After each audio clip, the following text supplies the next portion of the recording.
in 2020 you're still discriminating amongst people because of their race, because of their skin color, because of where they come from, because of their migrations background. It's very bad. It's very, very, very bad. Do you speak African? Oh, you're from Africa? I have a friend called Selena. She also comes from Africa. Do you know her? Hey everyone, welcome back to my channel. I hope you're all doing well. I hope you're all doing great. I'm Essie now, and if you are new to my channel, you're highly welcome. If you're a returning subscriber, you know how we do it. Thank you so much for clicking on this video. So in today's video, I'm going to be telling you about my racism experience here in Germany. If you want to know about my experiences, then please stay tuned and please keep on watching.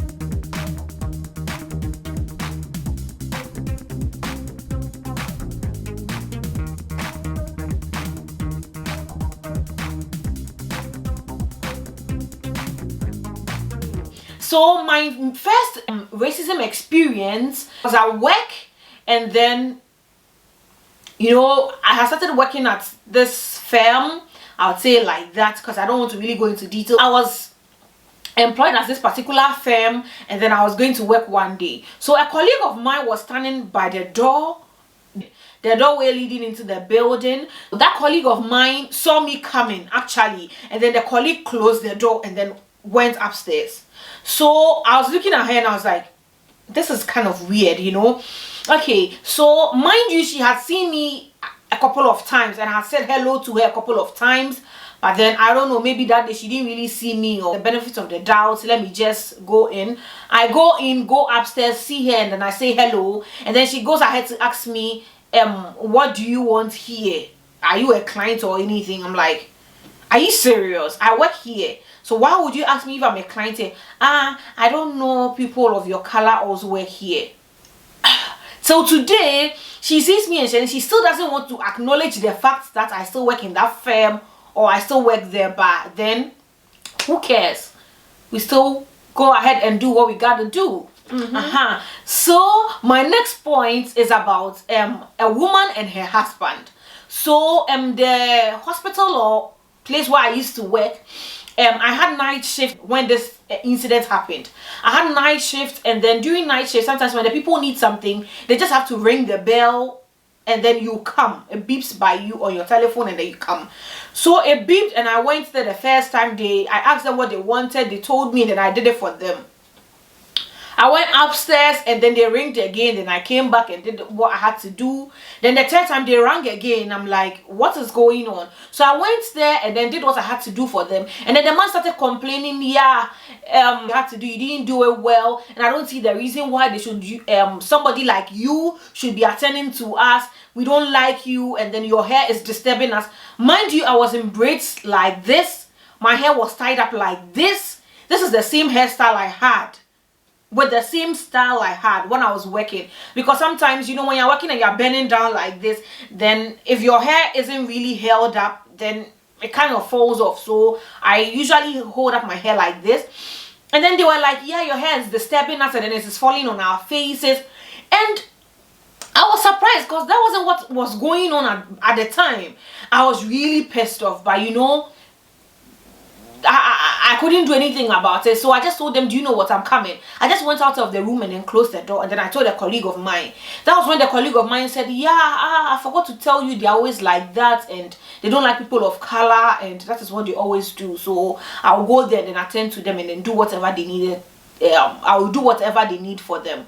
And thinking, I was like, so really, does it mean everybody is condoning the fact that they know that what they are doing is not right, but it looks like nobody can talk to them or nobody can put them in their right place, so they are going ahead and they are still doing it, and then it's kind of like it has been normal, which is not supposed to be the case, right? But what do I know? Points, guys, this is an epic one. So there's this group on Facebook that I joined, and the group is like people who are actually living here in Germany. Okay, so they put out a post that they were opening groups according to every state. They were opening the group chat according to the states, and then you just click, they'll write the state where you are in, and then you just click on it, and then you join the page. So after I joined the group, then in the states group, they were like, okay, because we are living in this state, but then this state is also very big. That is what you don't know about Germany. Some of the states are pretty big. You can be in a train and be driving for an hour, but you're still in the same state. It's pretty a bit far.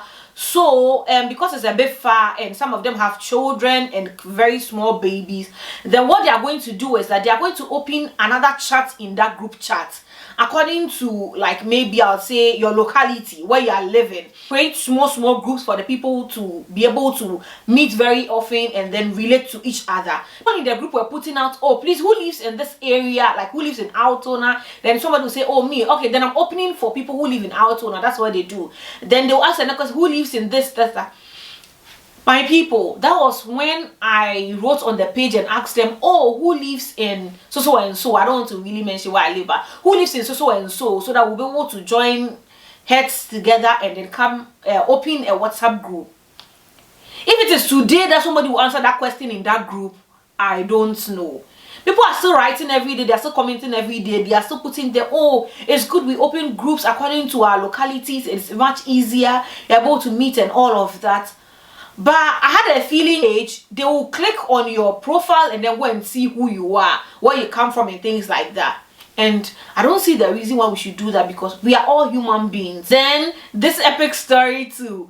I go to work and then a woman sees me and then well, it wasn't only that one time. It comes very often. So now I know what position to put myself and then how to answer such questions, because I receive them on a daily basis, almost a daily basis when I go to work. And there was this woman who asked me, you're on morning shift? And I told her yes.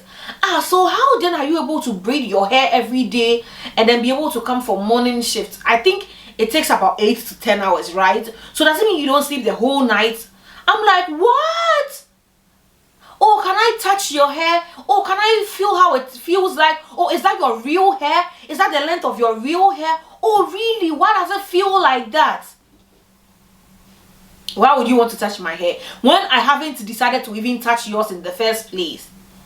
Like, people ask you, where do you come from? And then you tell them, oh, I come from Ghana. And then you're like, oh, but you speak really good German. You know, that kind of thing.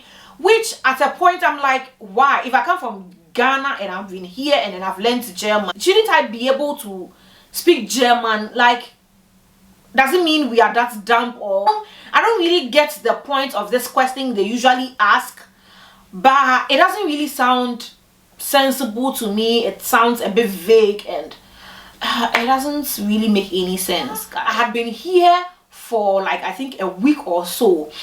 So I followed my stepmom to work, and then when we got there, the people at the workplace were like, who is this? And she said, oh, this is Estinam, she's this, she's that. And then they were like, okay. So she gave me an assignment to do. So I was doing it, and then one man in that office asked me something in German. And 1 week here in Germany, and I just didn't understand what to say. So I just told him that I can't really speak German, and I was saying it in English, explaining it.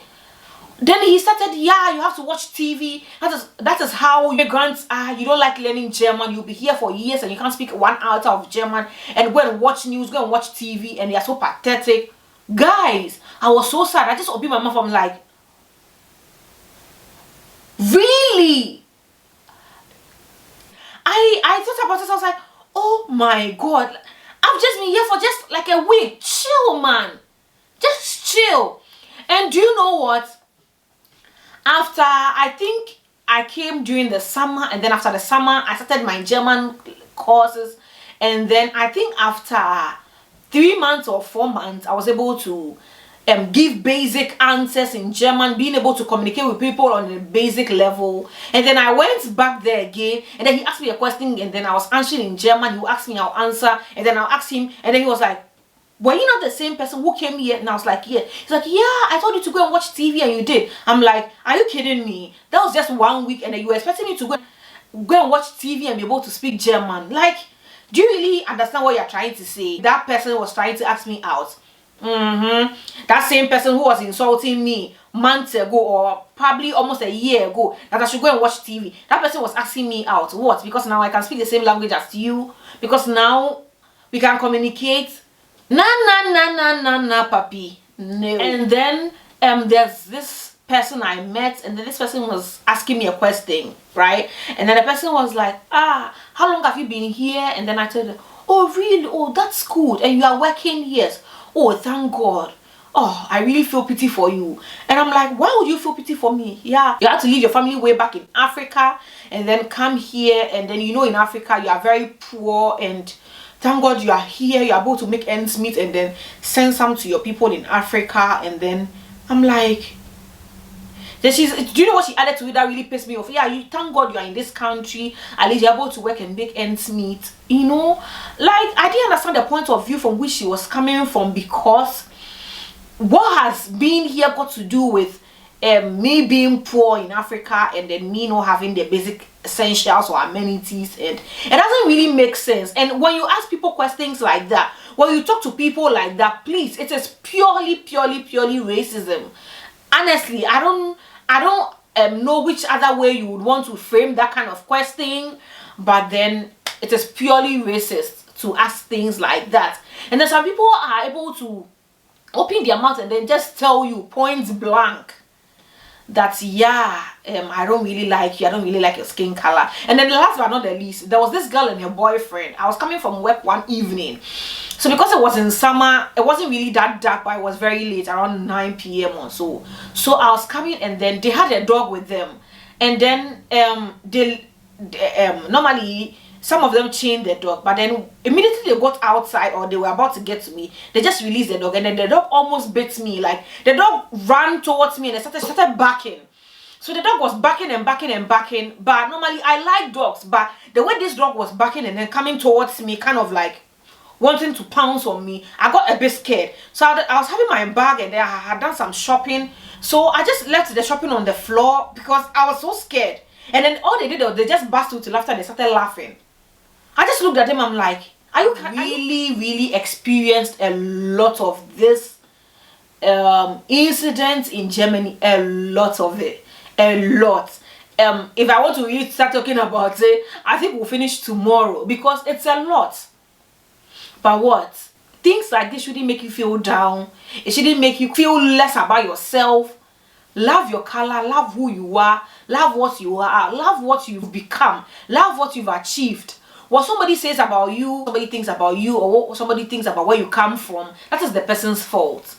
That is what the person thinks. That is what makes the person low-minded. Like, it makes the person shallow-minded. So guys, don't let anybody make you feel bad about yourself or make you feel less about yourself. You are important, you are loved, you are beautiful, your skin is very beautiful, your hair is different from every hair, which makes it very nice and very attractive. Okay, thank you so much for watching this video. If you enjoyed this video, you know what to do. Please give it a thumbs up. Please put a comment section. Have you ever experienced this? What country do you live in, and what have you had to deal with in terms of racism? Yeah, share this video. Please subscribe to my channel, and please follow me on Instagram. You can slide into my DM with any questions, and I'll be glad to answer you. Thank you so much for sticking with me till now, and until my next video, it's bye.